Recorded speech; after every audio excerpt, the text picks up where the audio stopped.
Guys welcome back to my YouTube channel. तो हमारा जो चैनल है इससे आपको टीजीटी का पूरा सिलेबस पढ़ने को अच्छे से मिलेगा और हर टॉपिक वाइज हम आपको पूरा सिलेबस पढ़ाएंगे। तो हमारे साथ जुड़े रहिए। और जो हमारा पहला टॉपिक होगा वो होगा कॉम्प्लेक्स नंबर। कॉम्प्लेक्स नंबर में हम नंबर सबसे पहले पढ़ेंगे। नंबर्स को टू पार्ट्स में डिवाइड किया गया, रियल पार्ट्स और कॉम्प्लेक्स नंबर, यानी रियल नंबर और कॉम्प्लेक्स नंबर। रियल नंबर्स हमारे कौन कौन से होते हैं?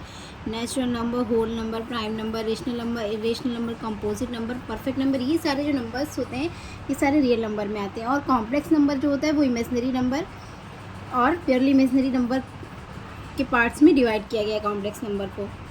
अब जो हमारे यूलर साहब थे उन्होंने क्या किया, उन्होंने इसका खोज किया, यानी कॉम्प्लेक्स नंबर का, यानी कि ये इमेजनरी पार्ट होता क्या है। जैसे कोई भी नंबर हमारा स्क्वायर में होता है, अगर वो पॉजिटिव उसमें है तो हम लोग फाइंड कर लेते हैं, बट अगर वो नेगेटिव उसमें आता है, नेगेटिव नंबर में, तो हम उसको किस फॉर्म में बाहर लाते हैं? तो हम उसको आयोटा के फॉर्म में बाहर लाते हैं, यानी √-1 की जो वैल्यू होती है वो आयोटा आती है। सबसे छोटा नंबर इमेजिन कर लीजिए जिसको आयोटा से डिनोट किया गया, वो हमारा ये होता है, ठीक है।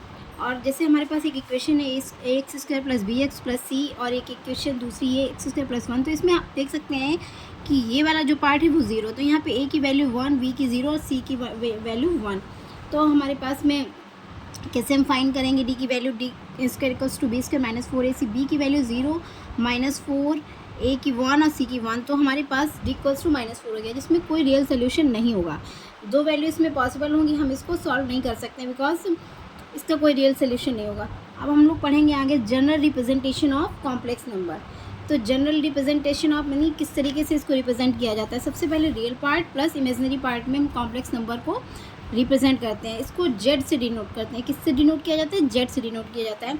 और हमारा किस फॉर्म में ये राइट किया जाता है? x + i/y के फॉर्म में, या फिर a + i/b के फॉर्म में रिप्रेजेंट किया जाता है, जहाँ पे x और y और a b जो है वो रियल नंबर है, और जो हमारा x है वो real part of complex number है, y जो है वो imaginary part of complex number है। तो कॉम्प्लेक्स नंबर को अभी हमने देखा कि दो पार्ट्स में भी डिवाइड किया, इमेजनरी और प्योरली इमेजनरी। इमेजनरी क्या होता है? जिसके साथ में रियल नंबर भी हो, like this is a imaginary part, क्योंकि इसमें रियल नंबर भी हो और इमेजनरी नंबर। प्योरली इमेजनरी क्या होता है? जिसमें रियल नंबर ना हो। देखो, जिसमें रियल नंबर 0 होता है वो हमारा प्योरली इमेजनरी होता है। जब हमारा रियल पार्ट 0 होता है तो वो नंबर हमारा प्योरली इमेजनरी होता है, जिसके साथ में रियल नंबर होता है वो हमारा इमेजनरी होता है। इसको इस तरीके से रिप्रेजेंट करेंगे। ये हमारा रियल पार्ट होता है, जो आयोटा के साथ में होता है वो हमारा इमेजनरी पार्ट होता है। रियल एंड कॉम्प्लेक्स प्लेन को हम लोग पढ़ेंगे अब। तो हमारे पास दो एक्सिस होती हैं, x और y, ठीक है। ये इस तरीके के जो हमारे इंटीजर्स होते हैं वो पॉजिटिव होते हैं, इस साइड वाले नेगेटिव होते हैं। सेम y एक्सिस में भी होता है, ऊपर के जो इंटीजर्स होते हैं वो पॉजिटिव होते हैं, जो नीचे के इंटीजर्स होते हैं वो नेगेटिव होते हैं। तो जो हमारी x एक्सिस होती है वो हमारी रियल एक्सिस होती है, जो हमारी y एक्सिस होती है वो हमारी इमेजनरी एक्सिस होती है। और x एक्सिस में हमारे कोऑर्डिनेट क्या होते हैं? x, 0, क्योंकि यहाँ पे y 0 होता है। y एक्सिस पे जो हमारे कोऑर्डिनेट होते हैं वो 0, y, क्योंकि यहाँ पे x 0 होता है। ऑरिजिन हमारा o, o होता है, ये तो सभी को पता होगा। कॉम्प्लेक्स नंबर पार्ट को x एक्सिस में दर्शाया जाता है, ठीक है। अब हम पढ़ेंगे नंबर्स, ठीक है। नंबर्स तो बता चुके मैं आपको, रियल एंड कॉम्प्लेक्स नंबर, ठीक है। चलिए अब हम कुछ क्वेश्चन इसमें करते हैं, उसके बाद में हम अपनी वीडियो को यहीं पे स्टॉप करेंगे। कुछ इसके एग्जांपल से थे। Find the real and imaginary part. तो इसमें रियल पार्ट हमारा कौन सा होगा? जिसके साथ में आयोटा नहीं होगा वो हमारा रियल पार्ट होगा, जिसके साथ में आयोटा होगा वो हमारा इमेजनरी पार्ट। तो रियल पार्ट की वैल्यू क्या होगी? -3 और इमेजनरी पार्ट की वैल्यू -4।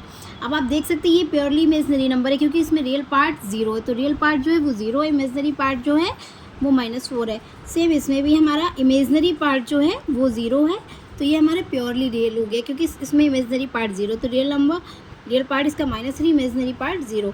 और इसमें रियल भी 0 होगा और इमेजनरी पार्ट भी 0 होगा। तो अभी हम लोग इसी तरीके से आगे इसका पूरा टॉपिक कंप्लीट करेंगे। तो ऐसे हमारे साथ इस चैनल में जुड़े रहिए, बने रहिए। हमारे चैनल को सब्सक्राइब करिए, लाइक करिए, कमेंट करिए। अगर आपको पसंद आया तो प्लीज़ ज़्यादा से ज़्यादा शेयर करिए। और हम आपको पूरा इसी तरीके से टीजीटी का सिलेबस कंप्लीट कराएंगे। और हमारी वीडियो को प्लीज़ आगे से आगे सब्सक्राइब करिए, लाइक करिए और जुड़े रहिए हमारे साथ में सारा सिलेबस पढ़ने के लिए। अगर आपको पसंद आई हो कि आपको इस तरीके से ये टॉपिक समझाया गया, अगर आपको पसंद आया तो please like, share and comment करिएगा। Thank you very much.